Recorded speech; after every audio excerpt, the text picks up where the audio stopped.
Good afternoon, everyone, and welcome to the Great Plains Association for College Admission Counseling Virtual College Fair. Thank you so much for joining us. Just a few announcements before we get started. There's a Q&A function on your screen where you can type questions to our presenters at any time. Your camera and microphone are turned off, so the panelists won't be able to see or hear you.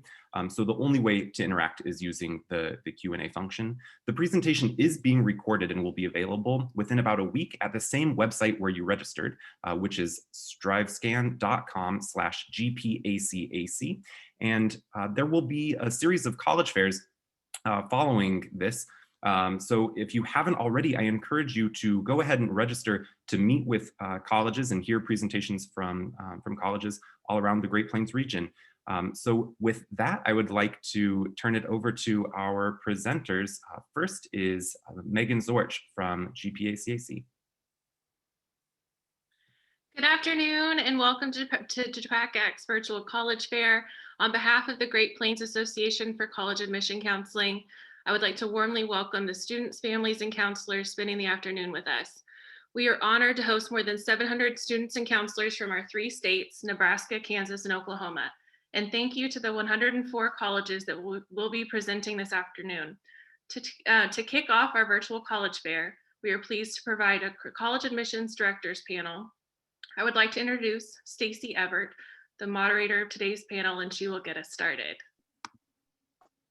Thank you, Megan. Today's panel program is an opportunity for 5 college admission leaders to share their perspectives and recommendations for students and families as they prepare to research and apply to college in 2021 and beyond. Our topics today include standardized tests, finding a college fit, and alleviating stress during the college process. We are planning to spend about 5 to 10 minutes per topic, and our questions have already been determined in advance. When we discuss the topics, panelists will share their perspectives and insights on the broad picture of college admissions and higher education, and will spend less time focusing on their institutions. To begin, I will ask each panelist to provide a 1-minute introduction. During the introduction today, I invite the panelists to share specific information about their institution so that the students and families have context as to each panelist's background. The panel is intentionally comprised of large public institutions, private institutions, and smaller liberal arts institutions in order to have a representation of the various types of institutions and to enhance our robust conversation today. To begin with, Karen Chen from Oklahoma State University will start the introductions. Hello, thank you, Stacy. Thank you, everyone. Greetings, students and families. Thank you for joining us this afternoon. My name is Karen Chen. I'm the Assistant Vice President for Enrollment Management at Oklahoma State University. So what that encompasses within enrollment management is undergraduate admissions and scholarships and financial aid. This is going on my 17th year. And so I say that with a lot of joy, but also, you know, we've been in it for a while. So Oklahoma State, we are located in Stillwater, Oklahoma. We are a public modern land grant university, Research One, focusing on research, teaching, and outreach. And we have approximately 25,000 students with over 200 majors and also being Division I athletics. So just a little quick overview. No quizzes later. Thanks, Karen. Hi, everybody. My name is Heath Einstein. I serve Texas Christian University as Dean of Admission. And despite the weather you saw on the news in Texas, and it was terrible the last week, this is kind of what it looks like today. It's over 60 degrees in North Texas. So kind of crazy what we're experiencing right now. TCU is a medium-sized private religiously affiliated institution. We have about 9,700 undergraduates in 130 plus areas of study. I think what makes us distinctive is that you won't find another college that plays at a high level Division I athletics with all of the fun stuff that comes with that, but that has an almost exclusive focus on the undergraduate experience. We have very few graduate programs. And so you're going to see that at TCU, you have the resources in a large city and on a traditional residential campus that you find at some of our larger peer institutions. but with the kind of attention that you typically see at a small liberal arts college. So hope you have a great day, and we're excited to be part of this with you. Hi, everyone. Nice to have you with us today. I'm Gordy Coffin, Director of Admissions at Nebraska Wesleyan University. Nebraska Wesleyan is located in Lincoln, Nebraska. There's another institution located in Lincoln, Nebraska. We're different. We are a smaller private liberal arts college. Our overall enrollment is about 2,000 students, and that includes both undergraduate and graduate programs, although predominantly we are an undergraduate serving institution with about 1,600 of our students being undergraduates. A core value at Nebraska Wesleyan is personal attention. So the average class size at Wesleyan is 19 students, 11-to-1 student to faculty ratio. 100% of our classes here at Nebraska Wesleyan are taught by professors, 92% of which hold their PhD or highest degree in their field. Nebraska Wesleyan, and our faculty would argue on this, but I would just say some of our top programs include pre-medicine, preparing students for medical school. We have an 82% medical school placement rate. Our BFA program in theater is a top program. We are rated in the top 30 in the nation. And then we are affiliated with the NCAA Division III. So we're a Division III school. So thanks for having us here. I've been at Nebraska Wesleyan for about 14 years serving in the admissions office. So good afternoon, everyone. I'm very excited to be with you. My name is Renee Turner, and I serve as Vice Provost for Admission and Financial Aid at Washington University in St. Louis. WashU, our location obviously is in our formal name. We're in the city of St. Louis, which is a mid-sized city. Hopefully, some of you have had the opportunity to visit St. Louis. WashU we pride ourselves on providing students with an outstanding, rigorous undergraduate education. Our unofficial motto, which we all take to heart, is to know our students by name and story. And this is an approach we use when we're advising, when we're working with our students. And it's an approach that makes our educational experience very personal, and it helps to perpetuate another important characteristic about WashU, which is our close-knit collaborative, as well as our supportive community. We have 4 undergraduate academic divisions, College of Arts and Science, Business, Engineering, and Design and Visual Arts, and we offer over 90 fields of study. We are a residential campus, and housing is available for our students all 4 years, which is an important part of the WashU experience. We are a highly successful Division III athletics program, and our scholar athletes have brought home over 23 national championships. In terms of our size, we enroll just over 7,000 undergraduates, and we have about 6,000 graduate students on our campus. Students come from all over the United States and the world, and our entering first-year class ranges from between 1,750 to 1,800 students. So it's a pretty intimate size. We're also highly selective in our admissions process. And one thing that I think is important to mention is that we meet 100% of demonstrated need with our financial aid and scholarship programs that we offer. So I look forward to talking with you more about this exciting process that you all are about to embark on. Good afternoon, everyone. So happy to see you here. I'm watching the numbers tick on our Zoom, and wow, we have over 100 people tuning in, and that's amazing. My name is Tammy Byland. I serve as the Executive Director of Recruitment and Admissions at Kansas State University, better known as K-State. And I've been with the university really only around 6 months, but I'm loving my experience so far. And in my career, I'm in my 17th year of admissions, and this is the 5th institution I've worked for. So K-State definitely represents a pattern in my career. I've always worked at large public institutions, Research One institutions, all Division I athletic schools. And so those are some of the things you hear about with K-State. We are located just about 2 hours west of Kansas City in Manhattan, Kansas. We have over 250 academic programs. A lot of folks think immediately when they think of Kansas and where we are, they think we're just an ag school. The great thing about being an ag school is that this weekend, I got to eat ice cream produced from our ag school called Purple Pride. So we do have dairy cows and it's awesome. But we also have really popular programs in engineering and business and the arts. So a wide variety for students to choose from. I would say that K-State really, our value stands for family, community, making sure that we give access to education. And so coming to school at K-State, you'll certainly meet students who are from urban city environments to rural environments, all different levels of diversity in terms of race and religion and all those pieces. And so we believe that purple is real. We believe that everybody needs a little purple in their life. Just really want to be a family and help our students succeed. So thank you and glad for you all to be here today. Thank you, panelists, for sharing your institution's background.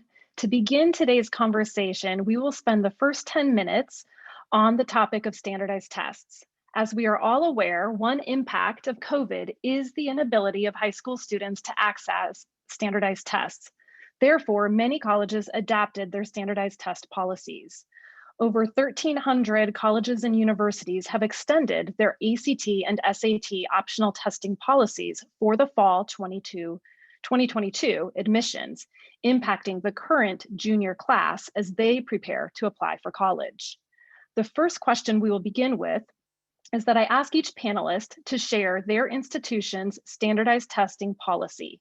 In addition, please feel free to provide general feedback on how colleges and universities are currently reviewing applications for admission as well as merit scholarships with the absence of standardized tests. And to begin this discussion, we'll start with Heath. Thanks, Stacy. We identified fairly early on, like many other colleges, that the test administrations were being canceled as a result of the pandemic, and we needed to move to a test optional environment in order to meet the needs of our prospective students. So we were one of the first schools to announce that, and a lot of other schools have done that since. I think it's important to note that a lot of institutions were already test optional, and there were many more who were sort of moving in that direction, not everybody. So for some schools, this may have hastened the inevitable. As the pandemic has moved on and we still see administrations being canceled, or even if not canceled, students having trouble making it there, we have already announced that we will be test optional for the next 2 years as well. So for current high school juniors and high school sophomores, we'll continue with a test optional environment. And we're going to use that time to investigate whether this is something we want to move to in a more permanent basis. But to take a step back and look at the larger landscape, I think one thing to understand for all families is that while we're starting today's discussion with test optional policy, and for good reason, because there are a lot of moving parts here, standardized tests, generally speaking, are not the most important part of the application review. It is one part of the application review. It's something that I know students stress out over, because I remember being in high school and stressing out over it. But there are so many other factors that we consider when reviewing students for admission, particularly schools that apply what's called a holistic evaluation, meaning we're evaluating every piece to the puzzle that the student shares with us. In the absence of test scores, what that's going to do is amplify other parts of the application that speak to the student's academic ability. So it's not as though without test scores, we're now going to look more at an essay or look more at a letter of recommendation. Those elements are important and may still be important, but really what we're going to do is take an even closer look at a student's curriculum choices, contextualized for the schools that they're in, so we understand the offerings at each school and the grades earned in those courses over the course of 4 years of high school or whatever marking period we have up until. As far as scholarship is concerned, I think a lot of colleges are looking at this in different ways. And so like many questions when it comes to the college admission process, the answer is it depends. Our policy has been to adopt what we call a do no harm policy, which is we're going to look at students' test scores if they submit them and if they help them. If a test score doesn't help us understand the student, that's not going to impact our decision either for admission to the university or for scholarship. Because if we believe, based on the academic preparation we see on the transcript, that the student can succeed, then we will admit and award scholarship accordingly. So I'll pause there and let my fellow panelists take it. Thank you, Heath.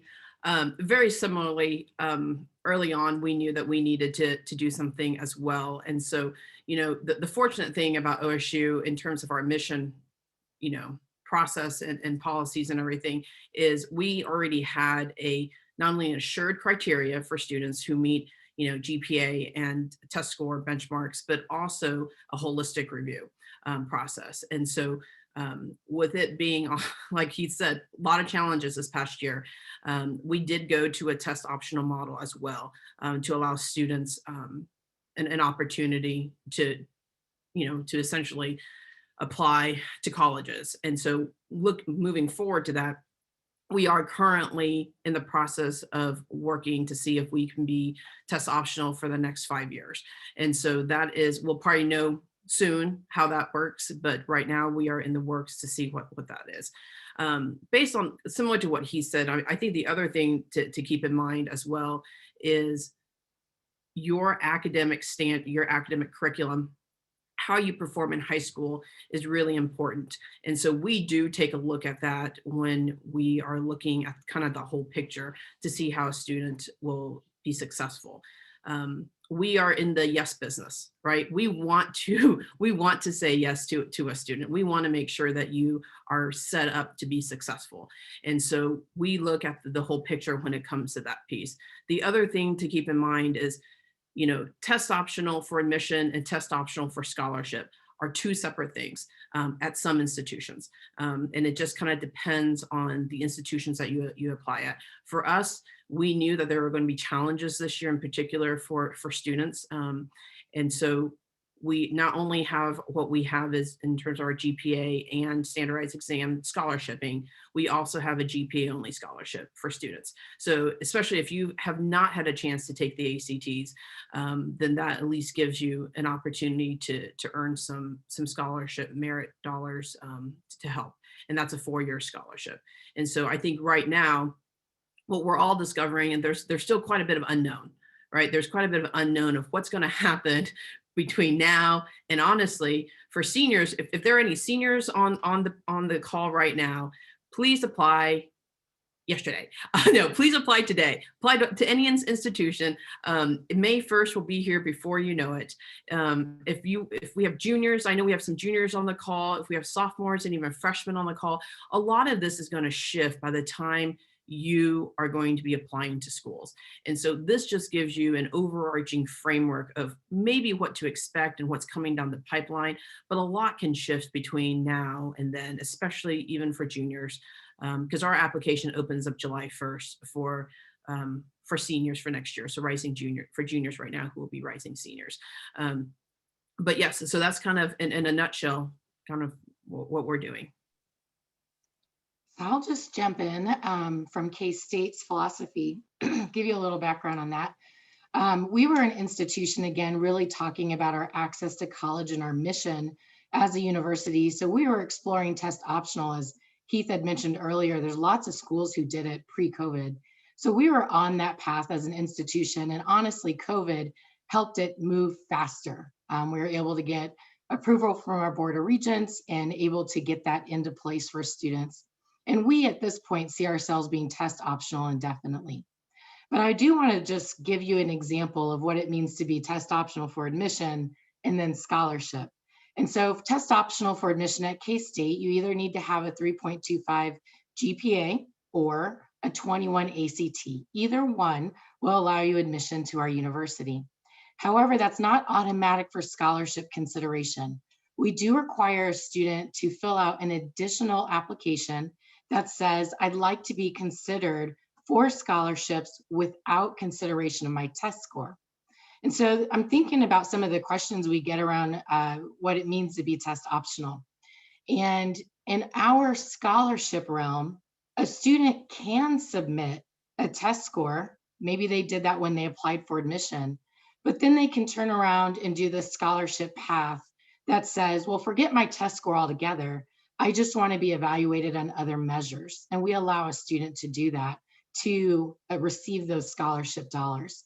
And then we start asking more questions about them. We want to know what they've done all 4 years of school. We want to know what kind of classes you took, how much rigor you put into taking honors or dual credit or AP or different classes like that.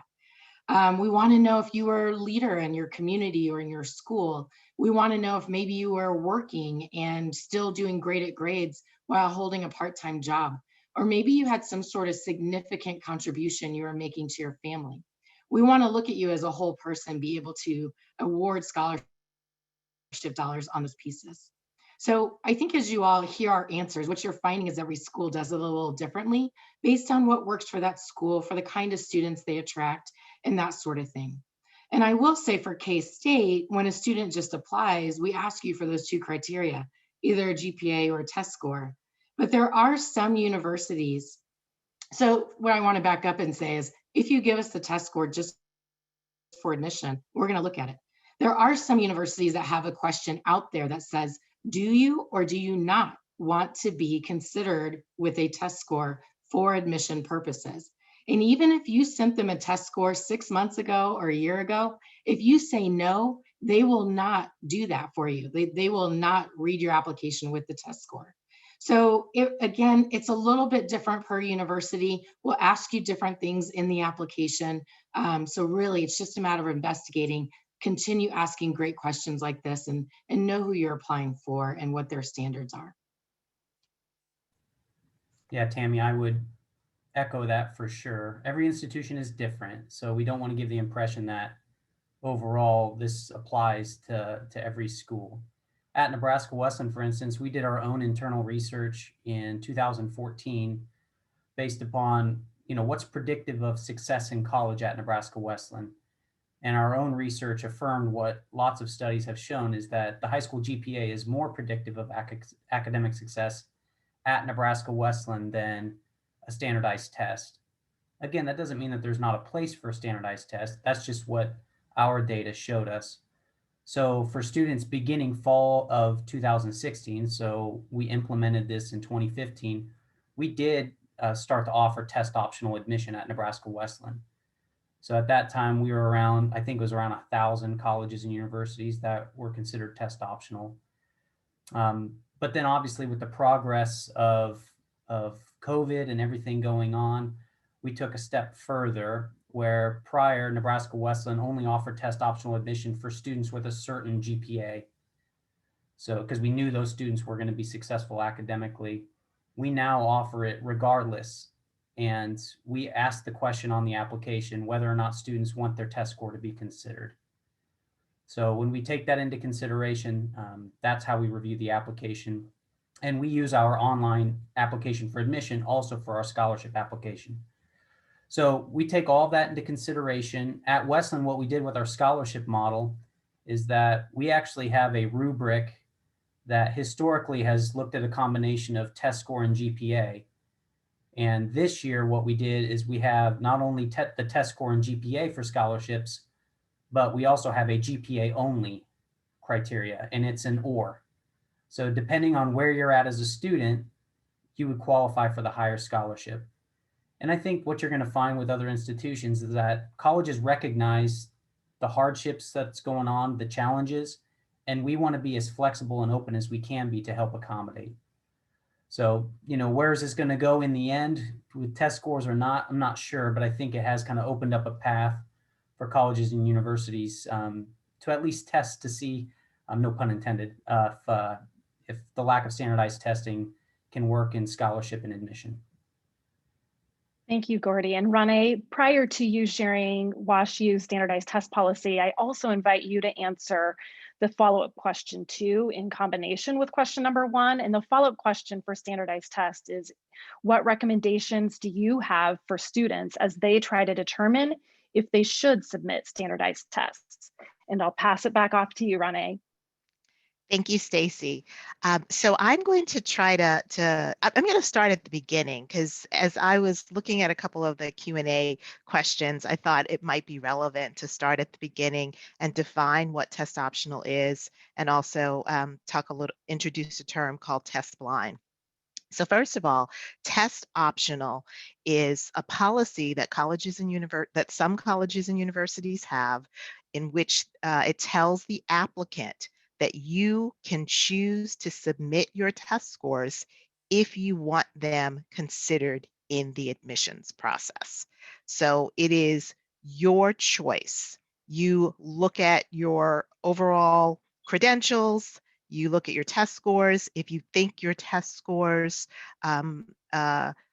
support the work that you are doing and are indicative of your ability, then if you're applying to a test optional school, you may choose to submit your test scores and have them considered for the admissions process. So it's the student making that choice, hopefully with some guidance from a college counselor, a school counselor, or another adult. Test blind is another term that it's always been around, but with the pandemic, institutions have introduced new policies or accelerated the introduction of new policies. So test blind means that even if you submit a test score, the institution is going to make a decision without a test score. They are making the decision blind without testing. And I think that that's important because a number of institutions, in addition to announcing test optional policies for 1, 2, 3, or 5 years or forever, some institutions have also introduced test blind policy. So keep that in mind. So let me tell you a little bit about WashU. We were an institution that was not thinking about becoming test optional. At our institution, the research that we have done showed that testing helped us, particularly in understanding students who were well qualified for our science and technology programs. So we had not been thinking about that. But when COVID hit and we knew that students wouldn't have access to testing, we did what a lot of our peers did, and we announced a test optional policy, which we implemented for the process that seniors are going through right now. Just on, I think it was Friday, we announced that we are extending our test optional policy for 1 more year. And we're an institution that practices holistic review, which means that we read every single piece of the application, transcripts, essays, recommendations, involvements. All of those things are part of the admission decision process. Although when I spoke earlier about WashU, I talked about the fact that we need 100% demonstrated need. We put most of our financial resources into financial aid rather than merit-based scholarships, although we do have a few merit-based scholarships. And our merit-based scholarships, those decisions are made typically by a faculty committee. And after we deem that an applicant is admissible to the university, the faculty committee will evaluate that application. And because we are test optional, they are not using test scores if the student applied without testing and told us that they did not want to have testing considered. Those scores then are not used in the process.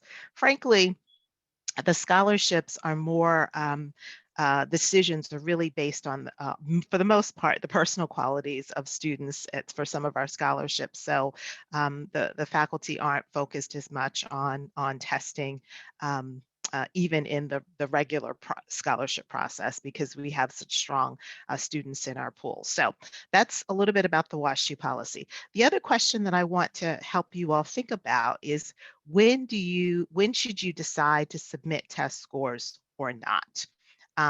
Testing can have value. There's some institutions where they feel that it doesn't have value, but a lot of test optional institutions, we feel that testing does have some value. And so how do you decide if you should submit your test scores or not?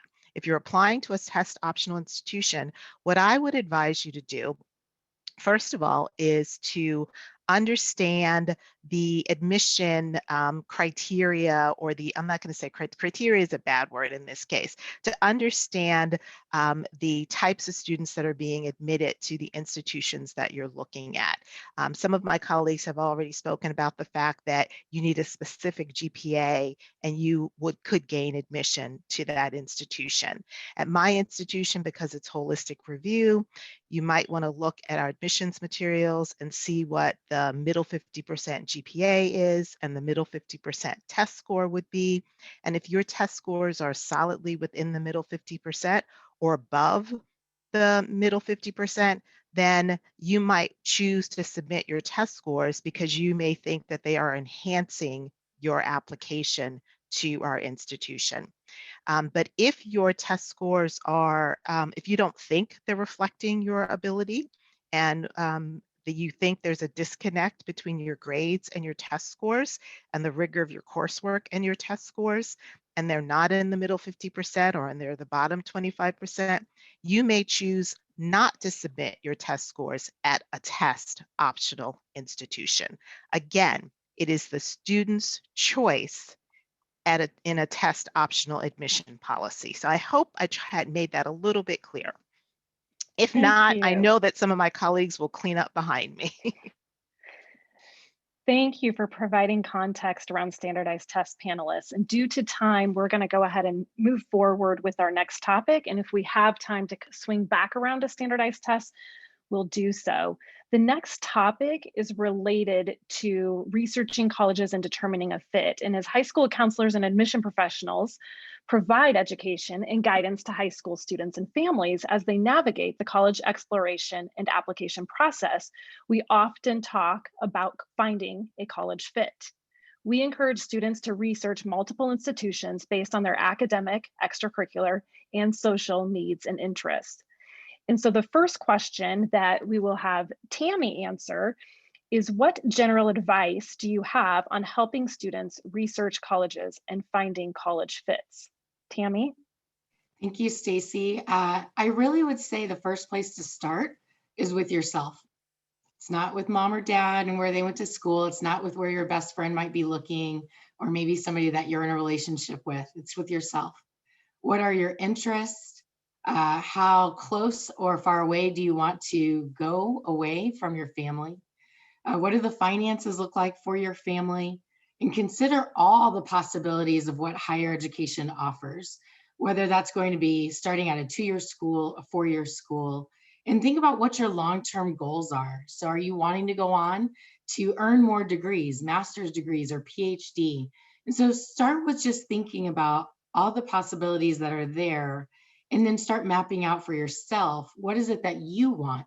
What is the end result and the outcome of going to college? And so I do want to share with you, there's been some research done in the last couple of years that I love sharing with students and families. And it's really thinking about, what do you as a student expect out of your college experience? And so once you know a little bit more about, I know these kind of majors I'm interested in, but this over here I'm not at all, or how far or close you want to stay home, start thinking about what's your expectation. And so we usually find there's about 3 really broad categories, and I'll just describe them to you. And then take some time after today to start mapping out which one really is my fit. And then what you'll find are certain institutions, we actually might do all 3 of the things I'm going to say, but some of us are really good at one of those things and rise above in other areas. And so here are the 3. The very first one is the student who is looking at their college experience as a way to prepare them for the career and job of their dreams. And they believe that that university should have the ability to teach them all of the skills and get them real world experience in order to be competitive by the time they graduate. And so that means that you would be looking at a university who maybe requires internships for your major, or has co-op programs, or has study abroad in different ways that, again, you can experience what it is that you want to do in the long run and have that experience in college to really set yourself up to be marketable when you graduate. So it's all about that JOB and what the institution's doing to prepare you for that. The next student really thinks about their college experience from a social lens. And what I mean by that is, yes, they want a job after they get out of college. Yes, they expect a solid education in academics, but they're really thinking about that larger community and that they are a part of something bigger than themselves.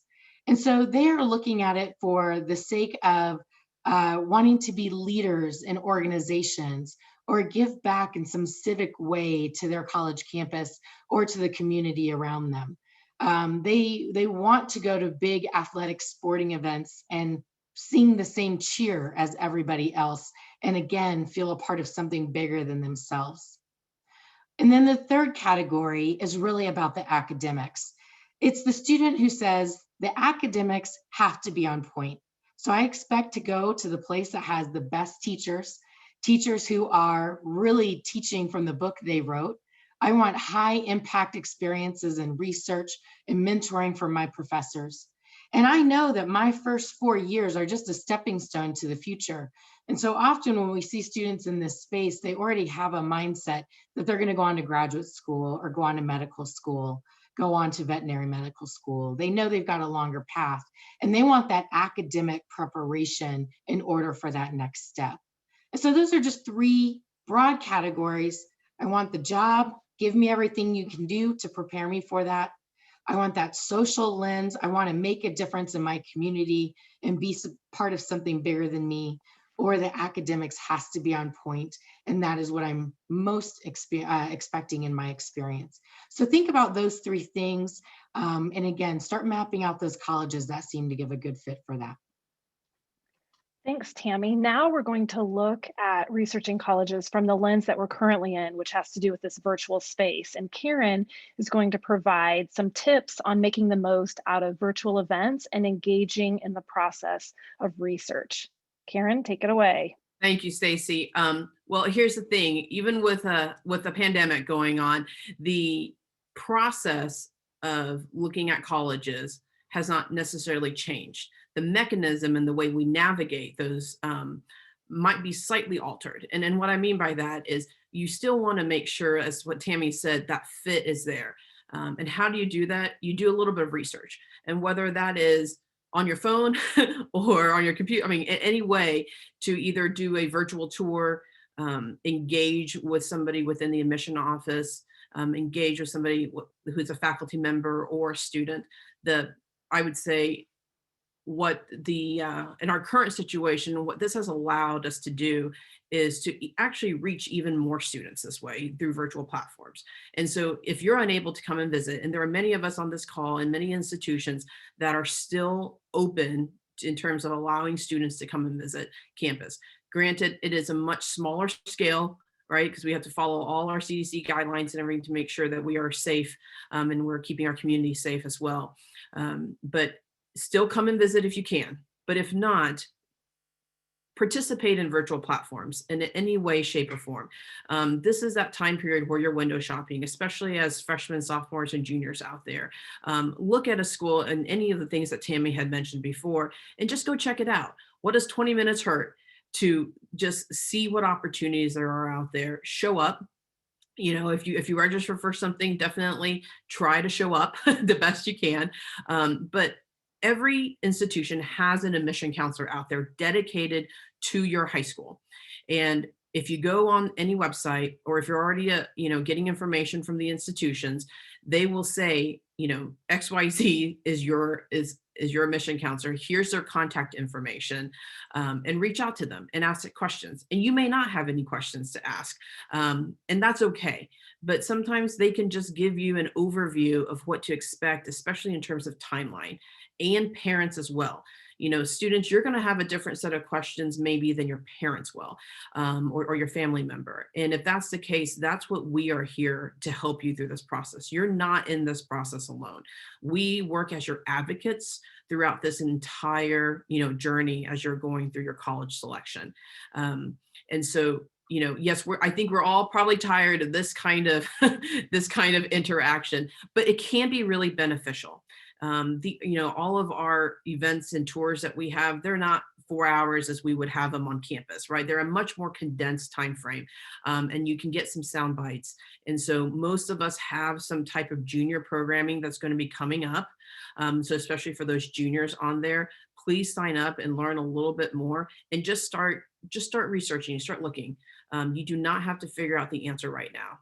You still have some time. Thank you, Karen. Panelists, any quick add-ons before we move to the next topic? I'll just very quickly add one thing, Stacy, and that is pre-pandemic, I think we had fairly cookie cutter programs that we were offering students. One of the things that the pandemic has allowed us to do is to actually, in some ways, meet the needs of this generation students a little bit better. The Gen Z really requires sort of a boutique experience, and virtual allows us to do that. We're offering much more variety than we might otherwise. So be on the lookout for very specific kinds of programs. If you were to come to campus before pandemic, you'd get an information session and a tour. Some of us do offer sort of then division programs, so maybe the College of Engineering or the College of Architecture or whatever. Now you might be able to get, even at the department level or faculty members, sort of one-on-one or one-on-few virtual experiences. So be on the lookout for that. Thank you, Heath. Our final topic is related to stress during the college research and application process. That stress may be because how students are wondering how they're going to finance an education, uncertain of which college will fit their needs the best, or have self-doubt as they prepare their college applications. So I asked the panelists to share what recommendations or guidance do you have for students to help alleviate that worry that may exist. And Renee, we'll start with you. Sure, thank you, Stacy. My advice for this is really going to be very general and probably some of the things that students already do. It is appropriate for you to be uncomfortable when you begin something that is new. It is certainly appropriate. But just like when you began something new previously in your life, or if you were nervous about a test or nervous about a paper that you had to write, what you did was you took some time to reflect and plan. And that's the first piece of advice that I would give you. Tammy did a wonderful job of helping you think about different things to think about as you're looking for colleges and universities. So my advice is to, after you do that reflection and you figure out what you're thinking about and what's important for you, I think it's critically important that you develop a plan and stick to that plan. But also, you need to understand that it should be your plan, not your friend's plan, not your sibling's plan.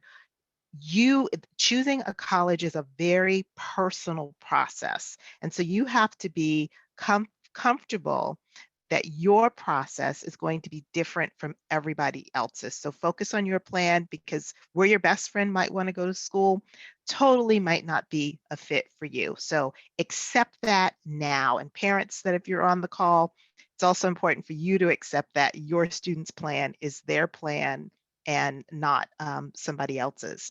The other thing that I think is important is that at this point, if you are a junior in high school, you have one more semester where you're working on your grades and you're involved, and then you're going to start your senior year and you have another semester to work on your grades. But you can't worry about what you can't control. The only thing that you should be focused on is your application, writing your essays, your personal statements, getting recommendations, and those sorts of things. The pandemic has impacted everybody, and we all understand that in the college admissions process. So only worry about what you can control. Put your best application together and then leave it in our hands. And finally, the other thing that I would like to say to hopefully reduce some stress is try not to listen to rumors. There are a lot of newspaper articles out there. Your mom's best friend or your aunt or your cousin, they had a different experience, or they're worried, or they read something. There are a lot of rumors. Don't get wrapped up in those rumors. If you have a question about what we're looking for in the admissions process, ask us directly. We all have staff Each of our staff members manage a territory. It should be easy for you to find out who to ask questions. And we're going to be honest with you because that is our job, to be honest and transparent, to help you understand who our institutions are, if we're a good fit for you, and how to apply. So that's all. I'm sorry, I know we're running out of time and I got a little carried away, but I think it's really important that students take a moment to breathe and de-stress. Appreciate it. So in conclusion, panelists, you have 20 to 30 seconds to share a favorite piece of advice for a high school student or for a parent. And Gordy, we will begin with you. Okay. Well, my piece of advice is be a self-advocate, students in particular. So make sure you are proactive in this process. Do what you need to do to make it work for you. And that starts now in high school. Stay after class, ask questions of your teachers, learn how to do those things that maybe put you a little bit out of your comfort zone to ensure your success. And by doing so, you will find success not only as you graduate high school, you start the college search, and then you come into college, but I think that carries over into life in general. So Tammy here, I'll give a quick, really practical piece of advice. Stay organized. Get a calendar, get a folder, whatever you need to mark down all the deadlines for all the schools that you're thinking about. So know when the application is due, know when you need to do something for scholarships, know when you need to do something for housing. So just stay organized and hit those deadlines. I think we see a lot of students that don't meet the deadlines and then they don't get as much scholarship or financial aid or whatever could have been afforded to them. So get organized and have fun in the process. My tip is for the parents, and this is starting to get real for me. I have a daughter who's going to be in high school next year. And that is keep this all in perspective. There are thousands of colleges in this country. Your child is going to get a great education. If they've worked hard in high school and they're prepared to do well, it doesn't really matter which school they end up at, they're going to do well in college. And so my advice to you is to never let your child think that your affection for them is in any way tied to the outcome of this process. Tell them you love them and tell them that a lot.